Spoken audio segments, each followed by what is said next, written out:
I have been eyeing this 22 griddle from Blackstone for a while now, and we finally decided to get it. It is so awesome. You can make pancakes, steak, bacon, burgers, so many different things with this griddle.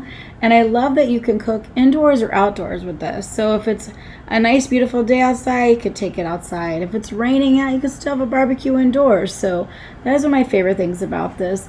I also like that there's a temperature gauge you can do on either side. So if you're cooking one thing and another thing and they need to have different degrees, you can set the right zone for whatever temperature you need and the left zone for whatever temperature you need.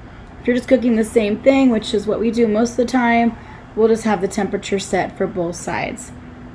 So we've cooked carne asada, hot dogs, steaks, burgers, salmon, so many different things on this griddle, and it cleans up so well.